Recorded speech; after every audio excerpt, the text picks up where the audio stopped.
I know it's been a bit since I posted a video like this on my channel, but I really wanted to dive back into this sort of content because I just love it. Because I love just yapping, but also making an incredible point whilst doing so. So today I'm going to be talking about imposter syndrome. This is where your brain pretty much tricks you into thinking, or makes you actually believe that you don't fit in or you don't belong because you don't sort of do certain things or you don't abide by certain things. Like, for example, a lot of artists may feel imposter syndrome because they don't believe they should have their fame or they shouldn't have the money they do. Some people, even who are rich, can get this feeling. I know a lot of people don't like people who are wealthy, but in the end, we're all humans and we all experience similar or the same things in the end. Because, like I said, we're just all human. We have an experience together, and we can at least relate down to one thing in the end. So, the first imposter syndrome case was actually recorded in 1978 by a psychologist called Pauline Rose Clance and Suzanne Ament Ims. Sorry if I have butchered that, but these wonderful ladies. It was in the imposter phenomenon in high-achieving women, which links back to my statement that we're all human and we all experience the same thing because we believe we don't belong or we believe we don't deserve what we have. And it's so fucked up, but it's all psychological, and I think all down to the way we perceive ourselves and the way we view ourselves, because I think it comes down to a point of self-belief and confidence. There's 5 versions of the imposter syndrome recorded today: the perfectionist, the superhero, the expert, the natural genius, and the soloist.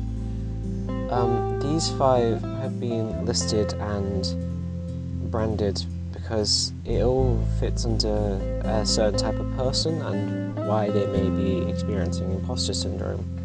So, a perfectionist would usually experience imposter syndrome because of they simply, when they achieve the thing they've been driving towards, because their perfectionism strives them to, they just experience imposter syndrome because they don't believe they actually did it. It's sad. Now, if you're feeling like you're alone in feeling like you've got imposter syndrome, you aren't. One of the celebrities I know that actually experienced imposter syndrome was David Bowie. As in an interview, he said, and I quote, he felt utterly inadequate, which is disheartening, and it's surprising as well because he was so confident, he was so outgoing, and he was so just iconic. But he, in 1972, said, "Sometimes I don't feel like I'm a person at all. I'm just a collection of other people's ideas," which is heartbreakingly relatable. And it can always feel like that when you're an artist because you have so many people's ideas and presumptions about you because of what you show online, and yet they'll never know what you are, but you're just a collection of other people's ideas, which is truly, it's remarkable because it's so accurate to how the internet now perceives artists and people and content creators because of what they see, and they presume they know that person, and then when something happens, they don't, and they realize they don't.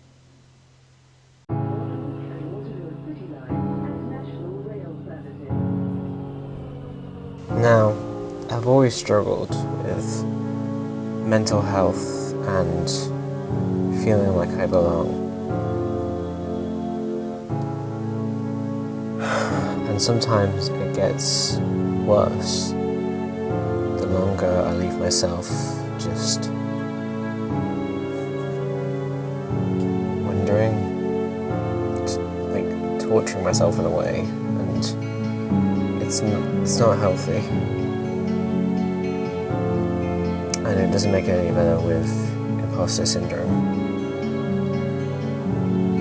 But sometimes you have to just lay down and sit with yourself and your own emotions to really understand why you feel a certain way, and you'll only find answers from yourself, because no one has those answers but you. Thank you for watching.